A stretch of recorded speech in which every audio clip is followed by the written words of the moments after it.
En este vídeo te traigo 10 estrategias para que consigas eliminar poco a poco y trabajando con ellas el sentimiento de fracaso, el sentimiento de imperfección o el complejo de inferioridad. Recuerda que si te gusta este tipo de contenido, te parece interesante y te resuena, puedes suscribirte al canal y darle a la campanita para que YouTube te avise cada vez que yo suba contenido. Yo soy Dani Viña, soy psicólogo y sexólogo clínico y si necesitas profundizar un poquito más también puedes ponerte en contacto conmigo, mis datos están en la descripción, para una consulta personalizada. Paso número 1, entiende tu infancia de imperfección y vergüenza. Ya te dije en el primer vídeo de esta serie que en vez de enfadarnos con las personas que nos trataron mal en nuestra infancia o adolescencia, lo que hicimos fue coger toda esa crítica y sentir vergüenza, sentir culpa y no fuimos capaces o no hemos sido capaces de perdonarnos, de autoperdonarnos. Como no conseguimos enfadarnos y enfrentarnos a todo eso, pues se creó un niño herido. La sanación de ese niño herido, de esa herida, pasa por reexperimentar todo aquello que sucedió,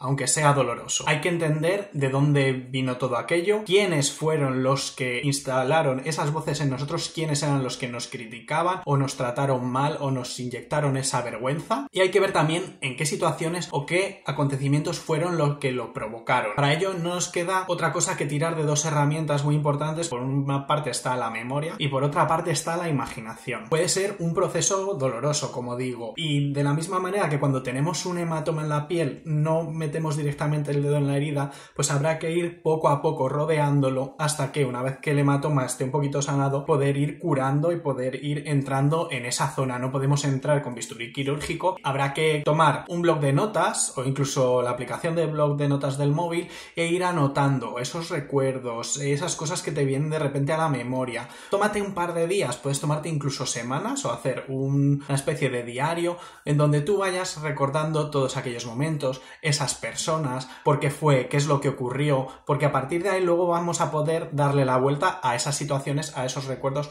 o a esas memorias. Lo que tienes que ser consciente es de que ese niño o ese adolescente que fue criticado y al que se le infligió tanto dolor, lo que necesitaba era, en vez de ser tratado injustamente, necesitaba ser aprobado, que se le diese cariño, necesitaba sentirse cuidado y respetado, y no se hizo, no sucedió así, solo obtuvo desaprobación y rechazo. También tenemos que trabajar desde la fantasía, desde la visualización, el darle la vuelta y cómo podemos darle la vuelta a esos recuerdos tan dolorosos, cómo reinterpretarlos y aportar una nueva perspectiva desde nuestro yo adulto. Así que está bien tomarse un tiempo para relajarte, ponerte música que te lleve a un estado pues de bienestar, de relajación, y desde ahí trabajar esos recuerdos e imaginarlos. Puedes recrearlos en tu imaginación y puedes imaginarte a ese niño en ese momento, en esa situación, a ese niño que fuiste tú, a ese adolescente que fuiste tú, y tratarle o introducir a tu yo adulto y explicarle que eso que te está sucediendo está mal, que tú estás ahí para apoyarlo y que vais a solucionarlo. Y efectivamente tienes que decirles las cosas que tú te dirías ahora mismo a ti, o que te hubiese gustado que te dijeran esos adultos que tenías a tu alrededor, o esos pares, esos compañeros que se metían contigo, se reían de ti, etc. Al fin y al cabo tienes que darle apoyo y también tienes que elogiar todas esas partes, todas esas cosas buenas, esas fortalezas que en ese momento no se potenciaron o no se le dijeron. Porque, por ejemplo, ese niño seguro que tendría cosas buenas, sería entusiasta, sería imaginativo, sería bueno en los deportes, sería artístico y bueno dibujando, tendría muchas características positivas que se pasaron por alto y solamente nos fijamos en las que eran negativas o ni siquiera estaban ahí, pero nos inculcaron que estaban ahí o eran más exageradas de lo que en realidad eran. Yo aconsejo que tengas cerquita una caja de pañuelos de papel para limpiar de las lágrimas y los mocos, porque muchas veces te entra la llorera y está bien, porque es una forma de limpiar. Limpiamos el cuerpo y también limpiamos, por así decirlo, la energía emocional que está ahí estancada y retenida. Entonces, está bien. También puedes coger una foto de aquella época y trabajar con esa foto. Mirar a ese niño o a esa niña y sentir de verdad compasión, sentir buenas cosas y decir, es que necesito apoyarte porque en su momento no hubo nadie que lo hiciese. Entonces, es una forma de empezar a sanar y de trabajar esa área un poco oscura de nuestra vida que nos ha acompañado hasta ahora y que nos mantiene bloqueados o frenados. Paso número 2. Detecta en qué situaciones afrontas el rechazo y la imperfección desde el escape o el contraataque. Yo tenía en la secundaria un amigo que, para desviar la atención de él, porque él tenía una autoestima elevada pero bastante frágil, siempre criticaba a los demás o ponía la atención y señalaba a otros. ¿Para qué? Para que el foco no cayera sobre él y aquello no se tambaleara. Piensa cuando eres crítico con los demás. O ves que estás tú enseguida a la defensiva cuando recibes un comentario y contraatacas. También puede ser que estés como demasiado atento al rechazo, a indicios de rechazo, incluso te adelantas un poco a que te rechacen. O intentas impresionar a otros y deslumbrarles, o puede que trates de ocultarte bajo ciertos tipos de sustancias que te ayudan a tener unos comportamientos que te saquen un poco de donde estás, como puede ser que el alcohol te desinhibe o algún tipo de drogas que te calmen y te hagan venir abajo esa ira que muchas veces te da. En este segundo paso hay que valorar todas esas estrategias de afrontamiento que utilizamos, pero que sin embargo no están dando sus frutos, no están funcionando bien. Lo que nos hacen al fin y al cabo es tener relaciones de peor calidad, porque en realidad te estás relacionando desde tu fachada, no te estás relacionando desde tu verdadero yo, que es el que está oculto bajo esas capas de vergüenza, de miedo, de angustia, que tú lo que estás considerando es que son imperfección, son fracasos, son inferioridad, y además son comportamientos que necesitan mucha energía, conllevan mucho desgaste y quedamos exhaustos. No ponemos la energía en el lugar que nos potencia, sino en el lugar que nos protege. ¿Realmente de qué nos estamos protegiendo? En realidad nos estamos protegiendo de algo que hay dentro de nosotros, de algo que nosotros creemos incluso que es real y que se proyecta afuera. Y puede que los demás ni siquiera lo están viendo. ¿Por qué? Porque son ecos de un pasado, ecos de nuestra infancia, adolescencia, que puede que ya no estén ahí, seguramente ya no estén ahí. Es de verdad que estamos luchando contra un fantasma. Paso número 3. Hay que ser conscientes de esas conductas de defensa y contraataque, porque es la única forma de pararlas en su momento. Incluso podemos llevar un autorregistro. Los autorregistros en terapia cognitivo-conductual se utilizan mucho. ¿Cuándo me pasa esto? ¿Qué es lo que lo dispara? ¿Cuál es el gatillo? ¿Y qué puedo hacer para frenarlo? Podemos buscar estrategias que sean más útiles e introducirlas, ¿vale? Muchas veces, en vez de atacar, simplemente podemos respirar y decir, bueno, pues me estás criticando, pues esa es tu opinión, a lo mejor tienes razón o seguramente pues no, pero estar un poco sensible y no atacar enseguida, sino la no reacción, y a partir de ahí pues podemos deglutir esa crítica y ver qué hacemos o cómo respondemos o cómo no respondemos. Paso número 4. Observa esos sentimientos de imperfección e inferioridad. Hay que observar y anotar, como digo, tal vez llevar un autorregistro de cuándo se nos activan y con quién se nos activan. Por ejemplo, sé de personas, yo incluido, hubo un tiempo que me ocurría que estaba en una fiesta y miraba alrededor y decía, ¿qué hago aquí? Y me daba vergüenza estar allí porque pues no tenía mucha confianza con la gente, o decía, este no es mi lugar, y estaba dentro de mi cabeza. O conozco personas que se emparanoian en la oficina porque ven a dos compañeros murmurar y reírse y pensar enseguida que ya se están riendo de él. Y a lo mejor, yo qué sé, se están riendo de un meme, cualquier cosa que han compartido por WhatsApp. Que eso lo he visto yo en compañeros en el trabajo y era como esta paranoia de que pues viene de esa inseguridad que tenemos y esa desconfianza hacia los otros. Muchas otras personas pues se les activa viendo redes sociales, por comparación social, se comparan con esa gente que parece tan glamurosa y tan perfecta, pues ahí se les activa. O muchos chicos que me escribís por aquí y os ocurre, por ejemplo, en los vestuarios del gimnasio o en el gimnasio mismo en la sala, porque os comparáis con otros y veis que vosotros tenéis defectos, o en el tema del gimnasio, pues el síndrome del pene pequeño, el síndrome del vestuario, que os voy a dejar por aquí arriba el vídeo por si os interesa este tema. El caso es que esto le ocurre a bastante gente en determinados contextos y hay que observar en qué contextos se nos activan estos sentimientos. Haz un inventario de cuándo te sientes así, cuándo se te activa y con quién te estás comparando, por ejemplo, cuando se te activa, o cuándo sientes envidia y cuándo sientes celos. Paso número 5. Enumera los hombres o las mujeres que más y menos te han atraído.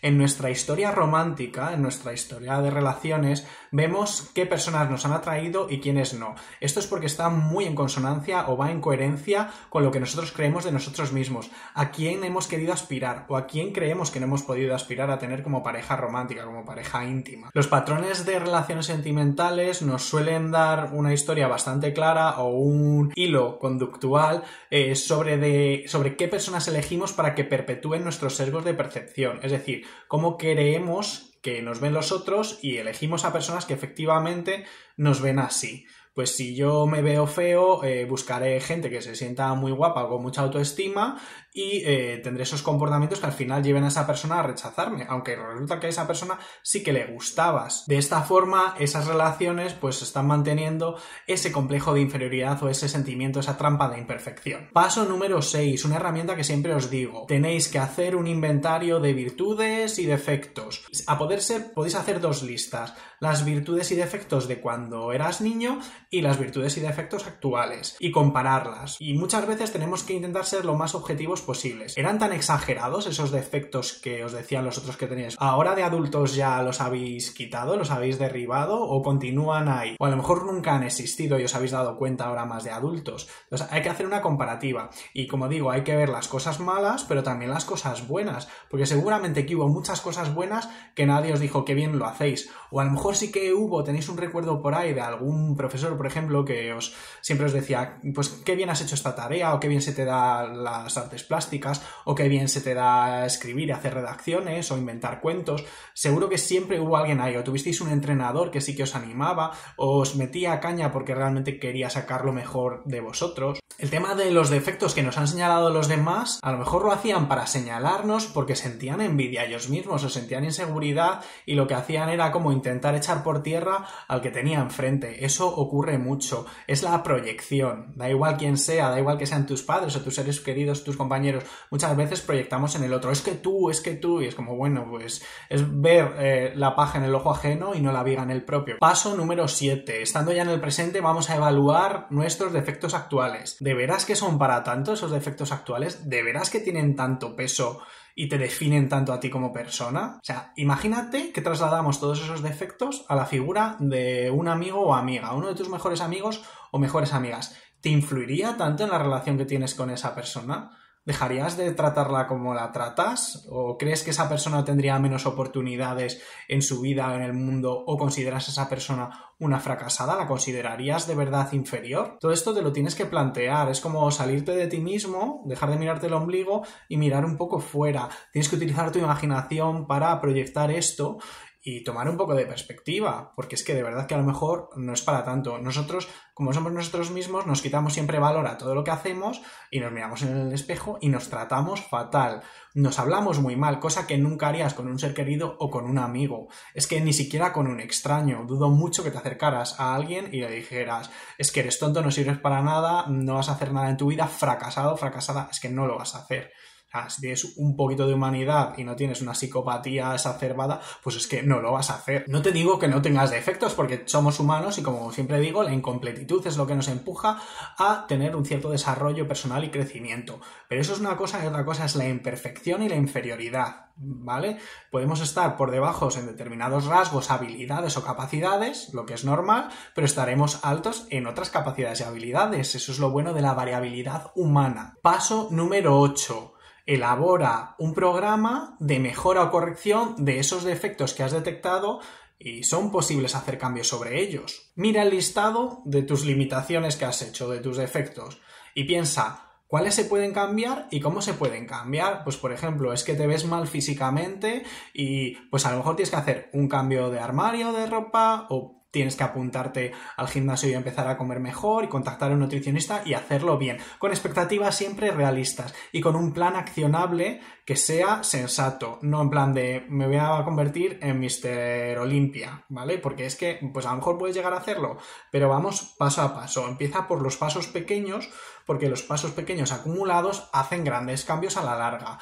Pero hay cosas que podemos empezar a mejorar. O es que soy estúpido, o es que no sé hablar de nada interesante. Bueno, pues a lo mejor te bajas una app al móvil en donde aprendas todos los días temas interesantes de cultura general sobre los que poder hablar luego en una conversación o en una situación de interacción social, ¿vale? Siempre hay formas de hacer pequeños cambios, pequeños ajustes que vayan eliminando un poquito para afuera todos esos complejos que tenemos o todas esas limitaciones y defectos que creemos tener. Paso número 9. Coge los pañuelos otra vez, los pañuelos de papel y escribe una carta a esas personas que te hicieron daño. Y en esa carta defiéndete. Quítales la razón. No te pongas a la defensiva, no contraataques y digas porque tú. No. Os equivocasteis. Por esto y por esto. No tenéis razón. Me tratasteis injustamente.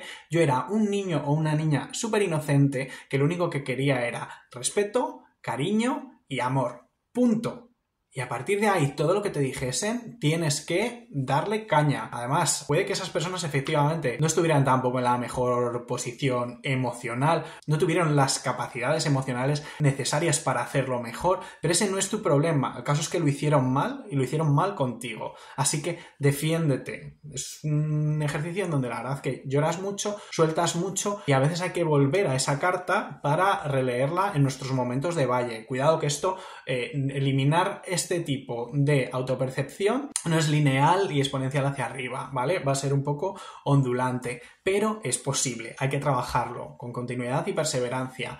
Y cuando nos vuelva o volvamos un poquito hacia atrás, pues tenemos que sacar esta carta y leerla y decir, no, esta gente estaba equivocada, no puedo darles la razón, me trataron injustamente. Paso número 10, escribe una tarjeta que te anime a seguir adelante y que en esos momentos valle no solo tengas la carta, sino tengas la tarjeta que te empuje, una tarjeta que recopile todas las cosas buenas. ¿Por qué quieres cambiar? ¿Por qué merece la pena cambiar? ¿Qué está tirando de ti hacia tu futuro mejor, hacia tu mejora personal? Escribe lo que vales, escribe que esa sensación que tienes de imperfección o de inferioridad no es cierta. Contraarguméntala, ¿por qué no es cierta? Por todo lo que ya he alcanzado y he conseguido lograr a lo largo de mi vida. Y hasta aquí estos 10 pasos, estrategias o herramientas para poder eliminar poco a poco y con un trabajo constante ese sentimiento, esa trampa de inferioridad, esa trampa de imperfección, ese sentimiento de fracaso, de desventaja o de que estamos en inferioridad de condiciones. Si te ha gustado el vídeo, dale a me gusta, ya sabes, suscríbete para más contenidos como este